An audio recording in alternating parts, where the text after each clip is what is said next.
15-20 दिन में, 3 हफ्तों के दौरान। लेकिन अगर ज़रा सी हमने बदएहतियाती करी तो अल्लाह माफ़ करे, बहुत बहुत मुश्किल सूरत हाल पैदा हो जाएगी। इस पे बात करते हैं, हुकूमती मौक़िफ़ हासिल करते हैं। डॉक्टर नौशीन हामिद हमारे साथ एक बार फिर मौजूद हैं, पार्लियामेंट्री सेक्रेटरी बराए सेहत। बहुत बहुत शुक्रिया डॉक्टर साहिबा। पहले तो ये फरमाइएगा, क्या ये फ़ैसला हो गया NCOC के लेवल पे कि ईद हॉलीडेज़ के दौरान, यानी कि अब से लेके जो अब हॉलीडेज शुरू होंगी, वैक्सीनेशन चलती रहेगी, वैक्सीन सेंटर्स खुले रहेंगे, लोग जाके वैक्सीन लगवा सकते हैं? देखिए जी, इसके ऊपर हतमी मुशावरत तो कल सुबह होगी NCOC के इजलास में, मगर अभी तक डिसीजन जो था वो यही है कि 3 दिन के जो ईद की तातीलात हैं उन 3 दिनों में वैक्सीनेशन सेंटर बंद रहेंगे, और उसके अलावा आगे पीछे जितने दिन हैं, बाकी लॉकडाउन के जो दिन हैं, उनमें वैक्सीनेशन सेंटर्स खुले रहेंगे, और बल्कि उनकी तादाद भी बढ़ाई जाएगी, उनकी कैपेसिटी भी बढ़ाई जा रही है। मगर ईद के 3 दिन जो हैं वो ये वैक्सीनेशन सेंटर्स ऑपरेट नहीं करेंगे। क्या डॉक्टर साहब, अब जो आपकी NCOC की जो कम्युनिटी है, जो आपका सारा सिस्टम है हमारे मुल्क का कोविड के हवाले से, क्या वो इस नतीजे पे पहुंच रहा है कि शायद हम पीक कर चुके हैं इस वेव के दौरान, जो हमने पिछले 1-1.5 हफ्ते के अंदर जो हमने कैफियत देखी है? देखिए जी, सिचुएशन जैसा कि आपने बताया उसमें बेहतरी आ रही है, हमारी एक्टिव केसेस की तादाद में 7% कमी हुई है, मगर ये सब डिपेंड करेगा लोगों के रवैयों के ऊपर, और जो अभी तक हमें कोऑपरेशन लोगों से नहीं मिल रही थी, जिसकी वजह से हुकूमत को ये मज़ीद सख्त इक़दाम करने पड़े और लॉकडाउन की तरफ जाना पड़ा।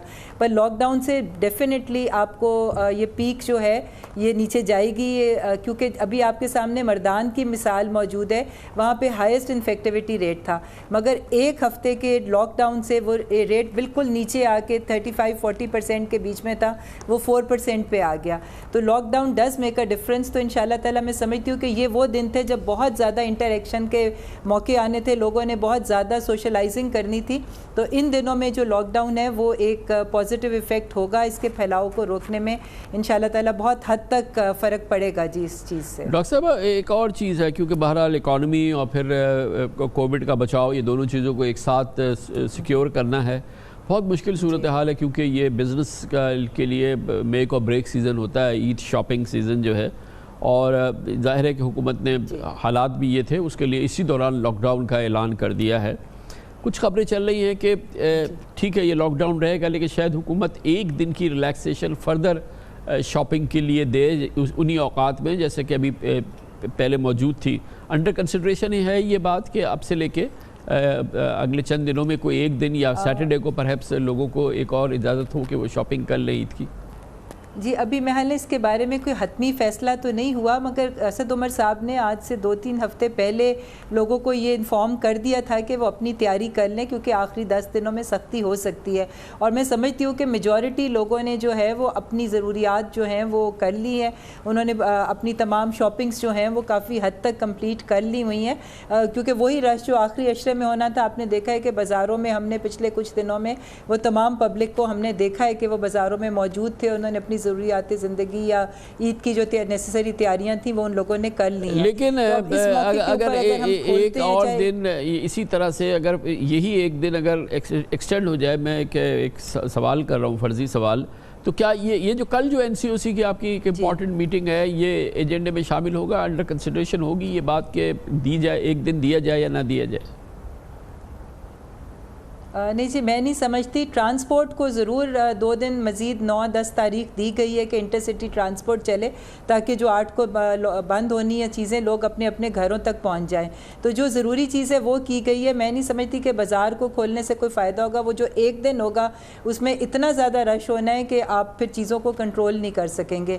तो इस किस्म की कोई तजवीज़ मेरे इल्म में नहीं है कि ज़ेर गौर है जी। तो डॉक्टर साहब, ये फरमाइएगा कि वैक्सीनेशन तो माशाल्लाह हमारी एक रीज़नेबल तरीके से चल रही है, लोग खुद भी लगवाना चाह रहे हैं और गवर्नमेंट ने भी जी इस सिलसिले में काफ़ी अवेलेबिलिटी है वैक्सीन की। आगे पाइपलाइन जो है अगले 10-12 दिन के दौरान वो हम एडिक्वेट है हमारे पास कि अब लोग रश है और लोग रोज़ाना 2 लाख, 1.5 लाख, 2 लाख लोग वैक्सीन लगा रहे हैं। हमारी पाइपलाइन जो है वो इंटैक्ट है और इंशाल्लाह कोई प्रॉब्लम नहीं होगा। जी बिल्कुल, देखिए गवर्नमेंट इस वक्त जितने एग्रीमेंट साइन कर चुकी हुई है वो तकरीबन 30 मिलियन की डोजेस जो हैं वो हम लोग उसकी कर चुके हुए एग्रीमेंट्स, जिसमें से 19.8 मिलियन जो है वो अभी हमारे जून के महीने में हमारे पास पहुंच जाएगी। और उसके अलावा अच्छी खबर ये है कि जो गावी कोवैक्स के प्लेटफॉर्म से हमें मिलनी थी मार्च में, वो डिले हो गई थी चूँकि इंडिया का इंटरनल इश्यूज़ इतने ज़्यादा हो गए थे कि वो डोमेस्टिक यूज़ के लिए उन्होंने रिलीज़ नहीं की थी। अब हमने थ्रू कोरिया वो अभी अवेल कर ली और 8 जून को जो कोवैक्स के प्लेटफॉर्म की एस्ट्राजेनेका है वो भी इंशाल्लाह ताला पाकिस्तान में लैंड कर जाएगी और आने वाले दिनों में मज़ीद उसकी कंसाइनमेंट्स भी आ जाएंगी।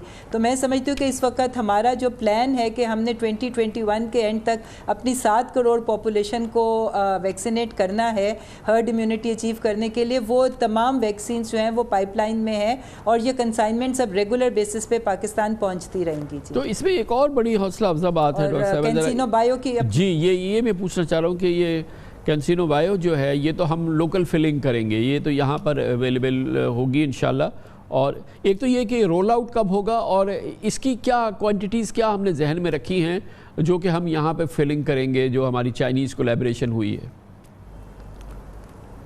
जी, ये तकरीबन 30 लाख डोजेस की बात उनसे हुई है, जिसका कॉन्सेंट्रेट जो है वो हमें उससे हम अपनी इंडिविजुअल पैकिंग्स में करेंगे। ये 30 लाख डोजेस के करीब तैयार होंगी और इसमें से जो पहली कंसाइनमेंट है वो इंशाल्लाह ताला एंड ऑफ दिस मंथ जो है वो लोगों को लगनी भी शुरू हो जाएगी। तैयारियां मुकम्मल हैं, सारी टेक्निकल टीम चाइनीज़ की यहाँ पर मौजूद है, ज़रूरी इक्विपमेंट आ गया हुआ है और इंशाल्लाह ताला ये 2-1 दिन में इसकी प्रोडक्शन जो है वो शुरू हो जाएगी और पहला बैच जो है वो उस चाइनीज़ टीम की सुपरविजन में बनाया जाएगा। जी thank you so much doctor साहिबा। Doctor Naushin Hamid, parliamentary secretary for health, ताज़ा तरीन सूरत हाल बता रही थी कोविड की और इंतज़ामात के हवाले से। डॉक्टर साहिबा कहती हैं कि उनका नहीं है कि एक और दिन शॉपिंग के लिए दे दें हुकूमत, ये शायद मुमकिन ना हो पाएगा, लेकिन हालात ओवरऑल बेहतर हो रहे हैं और अगर अगला 15 दिन में लोगों ने एहतियात कर ली तो हालात मज़ीद बेहतर हो जाएंगे। खबर से ब्रेक, उसके बाद हम जिक्र करेंगे हमारा एक बड़ा सैर हासिल इंटरव्यू हुआ था कल वज़ीर ख़जाना और रेवेन्यू शौकत तरीन साहब के साथ। उन्होंने अपना रोड मैप दिखाया था किस तरह से पाकिस्तान GDP ग्रोथ 6 से 7% तक लेके जाएगा। इनकम ख़ास तौर पे उन्होंने FBR में इस्लाहात की बात की थी और बहुत इनकलाबी तब्दीलियों की बात की जो कि आइंदा